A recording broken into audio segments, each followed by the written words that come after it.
When I was editing my yarn stash tour video, I realised, hang on, there's a whole bunch of yarn missing here. Where is it? And then I realised that's because a whole bunch of it is in this cupboard here, in project bags, set aside for projects that are bundled up with the patterns and such like. So I'm going to go through those today. There isn't as much, fortunately, but some of the more indie dyed yarns are in there as well. So we're going to go through these and I'm going to go sit down over there and show you them. First of all though, I will show you what's in the cupboard, which it's kind of a craft cupboard, but if you know what a craft cupboard's like, it means it's full of all sorts of rubbish as well. When we first moved in, this room was a building site, and this was my kind of temporary kitchen. I had my cooker here with a big cable running up to the ceiling, and along this wall here I had a temporary worktop set up with, which was basically an interior door with boxes underneath. It was really, really basic. And when we turned this into a room, it was like the living room and the kitchen then. So my cooker was no longer in here, but I prepped all the food, and I had a dining table over here, and my kitchen stuff was in this cupboard, which now holds crafting stuff. So if I open these doors, it is chock full of stuff. Yes, indeed, not just crafting stuff. I have my fibre blending board and random boxes and random fabrics, and there's even some like old board games in here and all sorts. My granny's button tin, project bags, more project bags. These have got yarn in them. My niddy noddy and carding brushes for on the blending board. What else have we got? Cross stitch, straight knitting needles, which I very rarely use, and random felt projects. What is this? This is a Christmas stocking. These baskets have sewing stuff in them, so you know, like I'm trying to think what's in there, like ribbons and bias tape and offcuts of fabric and stuff, and yarns and project bags. So I'm going to drag all these out, and this is very basic. This has never been changed since we set up this temporary cupboard for holding. I used to keep my pots and pans and like mixing bowls and such like in here on these shelves, so we've never actually changed this since we set up these temporary cupboard doors and such like, so it's very rough and ready in here. So I'm going to drag a bunch of these out and we'll go through what yarns are in here. I'm now surrounded by project bags. I've taken most of the yarns that were in Ziploc bags out, so hopefully we won't crinkle as much as the part one of this. So where to begin? We'll start with the ones that are not in project bags before I start unzipping things, which I should have done first. Okay, I have a really bad French today, so I do apologise. I have 2 skeins of Hillesberg. Name eluded me. And then I'm not entirely sure how to pronounce it. Blaine? I think it's Blaine. And this is, let me see, 2 100-gram skeins of this I have, and it's Norwegian pelt wool. I'm not sure if this is classed as iron weight or bulky, but I wanted to try the Norwegian pelt wool. I haven't used it yet, so I thought if I get 2 skeins, at least I've got the option of making something like a hat and cowl or even a scarf, and test it out to see what it was like, because I wasn't sure how scratchy it would be. To me it's kind of on a par with, it's not as scratchy as Shetland. It's a little softer than Shetland, not as soft as something like a BFL, so I would say it's somewhere in the middle, kind of like like a Polworth or a what's that other one that I really like? The begins with a C. I can't remember. I'll put it up on the screen. But it's on a par with that, so softer than Shetland, and it's this kind of like a mousy brown. The light's not very good. I might have to change the angle of this camera because the light is looking a little strange. Okay, I think this is going to work, and I remembered I'd left my cup of tea in the kitchen. So, where were we? Blaine. There we go. That's the colour. It is a cool brown. Cool dark brown. Kind of. Yeah, so I have 2 skeins of that. I also got 2 skeins, or cakes rather, of the Gilead yarn. And this is the DK weight, I believe, of the Daru. I have no idea. I can't pronounce that, but it is Gilead. And I bought 100 grams of each in this burnt orange colour. It's quite a dark burnt orange, and a mid grey, which, oh, they match my nails actually. That's really quite funny. But the idea being that I could again use them in a project together if I wanted to, or obviously I could just knit an orange hat or a grey hat, but I have the option of using them in one project again because I wanted to test what the texture of the yarn was like. And these, the Gilead, I believe is merino from France. It says Portugal and France, I'm not entirely sure on that, but it's, I believe it's woolen spun. It's much more of a bouncy, squishy yarn. It's quite cushioned, like marshmallowy, the same way you would have with like a rambouillet, which I really love rambouillet. And it's not itchy, so you could use it in colour work because of it being woolen spun rather than worsted spun. It's more grippier, so it would work really well in colour work, but at the same time it's soft rather than using something like the Shetland. Speaking of which, I do have some of that too. I have these 4 little balls of the Jameson's Shetland Spindrift. And I bought these for a particular project. One of them, the label is coming off. I will try and hold them up together. So we've got those 4 colours. And they are to be used in a project I fell in love with years ago. In fact, I bought this before I'd ever done any colour work, to do some colour work. But I haven't yet gotten around to actually knitting the pattern, and that is the Tortoise and Hare Gauntlets by Kate Davies. And I have a printout of the original pattern. She has updated it since then, but I fell in love with the colours she had used originally. She uses different colours for the second version she's made, so I tried to find some yarns as close as possible to what she had used. There is a bigger picture, but it is these ones, and that's what I did. So when I was in one of my local yarn shops years ago, I bought these. So I have Murit, Old Gold, Esit, which is this oatmeal beige colour, which is not going to focus, and Copper, which to me doesn't look copper. To me it looks like maroon, but there we go.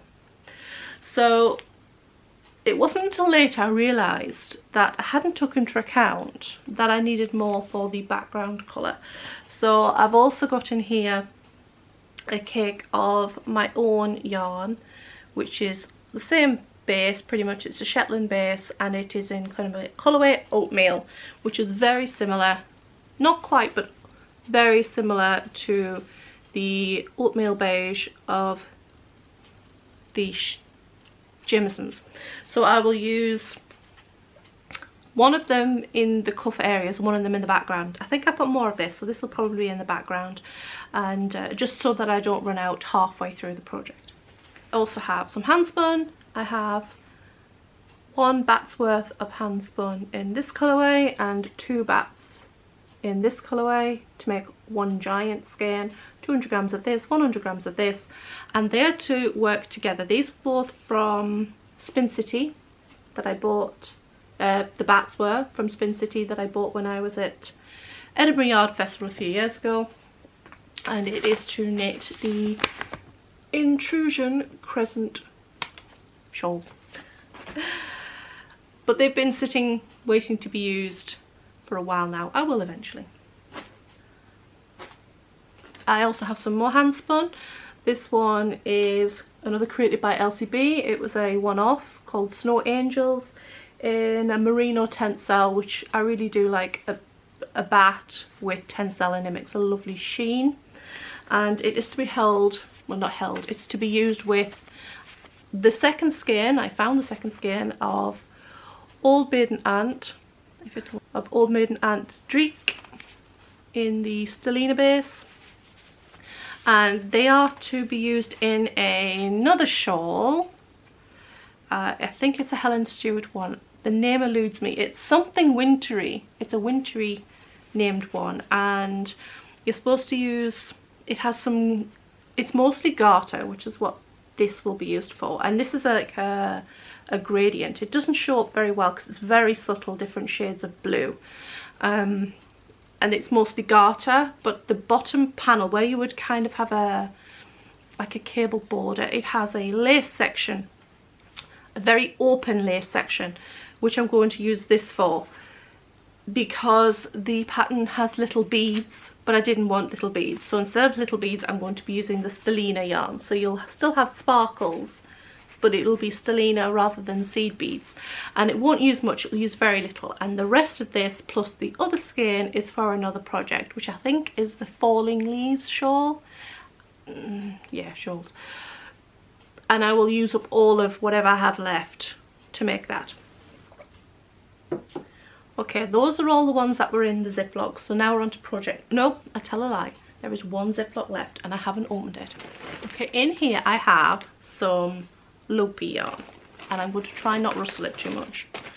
I have 2 balls of the chunky Lopi yarn, which I don't know how to pronounce. The light is shining. There we go. I don't know how to pronounce that. I know how to pronounce Let Lopi. Alafoslopi. Alafoslopi? Anyway, it's the Lopi yarn, and it is chunky, and this is colourway, it's either I think this one's Oxblood. I also have 2 of those, and I have what's left of this one, which is a lighter shade of red. This one I used to knit my Secret Garden tam hat, based, you know, inspired by the hat Mary Lennox wears in the movie The Secret Garden, the one from the early 90s. I think it's the early 90s, but I grew up watching that repeatedly. I still know it all word for word, and I had to knit a hat. Well, actually I crocheted one. Did I crochet it? I think I crocheted it. But I have some left, and I have 2 of these. I have no idea what I'm going to use them for yet. Originally I was thinking of a pair of long cable mittens, but I find Lopi quite scratchy, so I probably won't use it for that. I'm not sure what I will use it for yet, but I have some of that. The light's shining a little weird in here today. I live in quite a dark house. The walls are very thick, they're 2 foot thick, and the windows could be bigger. Well, it's a trade-off really. If they were bigger, it would be colder. So it's a little dark. Anyway, first up we have this skein, which looks very blue on camera. Actually, it's picking up the blues. There we go, you can pick up the other colours. This one I believe is called Chakra and Back. I found it, it's in the middle of the cake. Okay, this one is by Felt Fusion, and I think she did this one dye to order, and I think I ordered BFL. I'm hoping I ordered BFL. It's BFL, so Yay for BFL sock yarn. It's called Pink Chakra and Back, so I was quite close because it has all the colours of the rainbow, but it also has pink in there as well, which is why it's Pink Chakra and Back. So it'll go there and back, and I'm going to be knitting socks with that, and I don't have to slip stitch the base of the foot because it's BFL. Okay, I have these two little cakes in the colourway Robin, I believe it is called, by a dyer whose name I can't think, but I will put it on the screen. And in here I also have a little cake of BFL nylon. These were 220-gram mini skeins, so I will use these for the main part of a pair of socks, although I think it's merino nylon, so I'll have to do a slip stitch ball of the foot, and I will use this for the contrast toes and heels one day, maybe after Christmas. I've been meaning to do these ones after Christmas for a couple of years, but hopefully. So that's sock yarn. And what else have we got here? We've got, ooh, this is another skein missing somewhere. I have 3, but I only have 2 here, cakes of yarn by Knitting Goddess. I have this one, which is called, I find the labels, and the label might be inside. The label is inside. This colourway is called Flower Power, and it is BFL nylon, so perfect sock yarn. And this cake is not BFL nylon. I have another cake, it might be here somewhere, but I haven't found it yet, in a semi-solid green. This one is in a semi-solid kind of a burgundy pink, and it is BFL mohair, 75% BFL, 25% mohair. The idea being that it would be useful for making socks without nylon in it. I'm not 100% convinced, but I'm willing to try it. I bought these at Edinburgh again, and I bought this skein and found 2 skeins to contrast with. Now when I bought these, I made a mistake because I meant to buy some Brit sock, which I believe has got nylon in it as well, but I'm not sure. But they're to go together, so I can make 2 pairs of socks with this being the main yarn, and have contrast toes and heels in the burgundy, but also contrast toes and heels in the semi-solid green.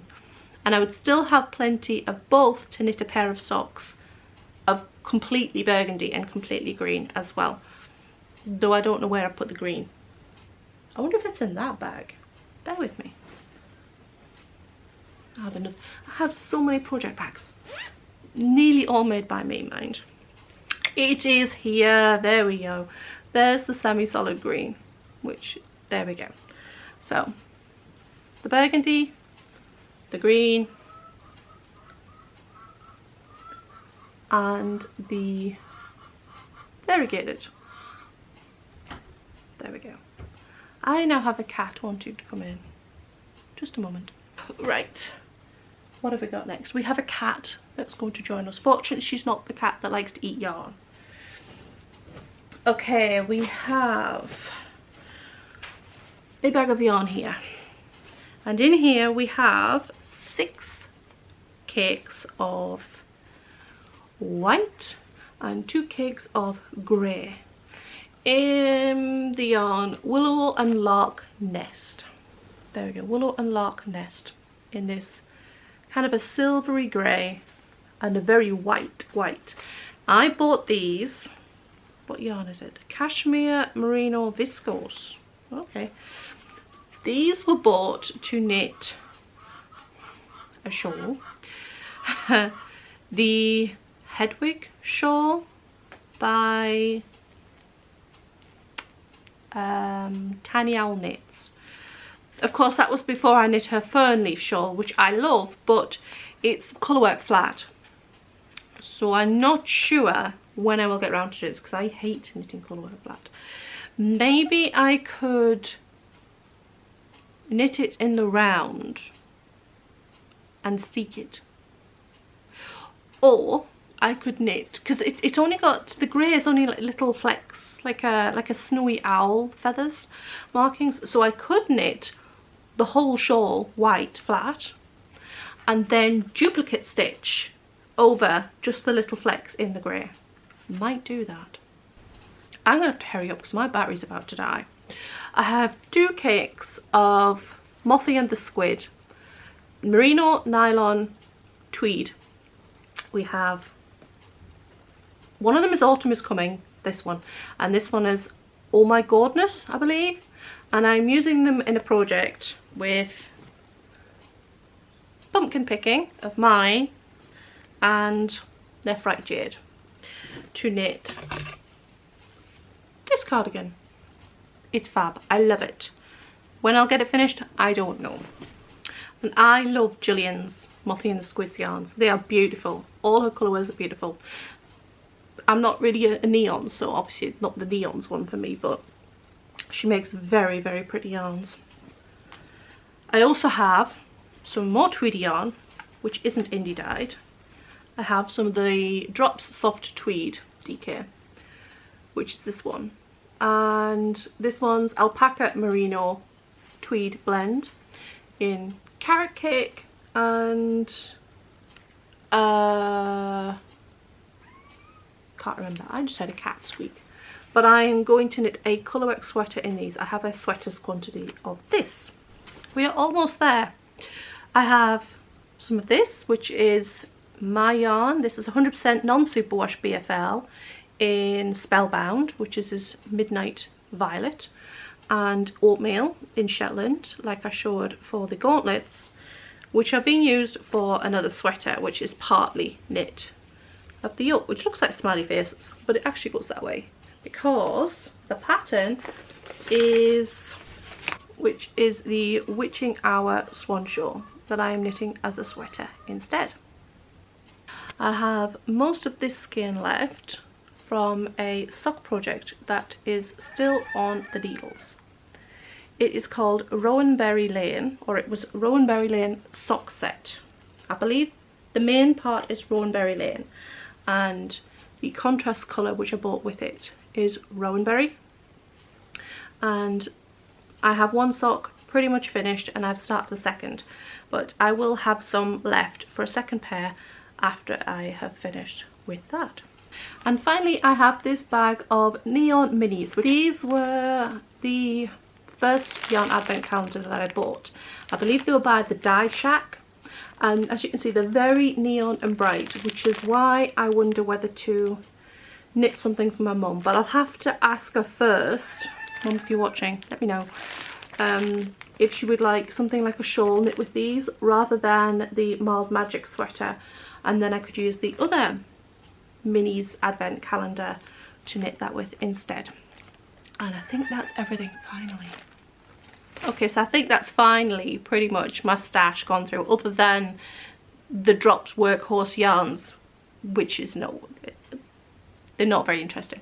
There's a couple of my own yarns, my own hand-dyed yarns knocking about, but I've shown enough of those I think on part 1. So I hope you enjoyed part 2 of that little yarn stash tour, and I shall see you tomorrow for another Vlogtober episode.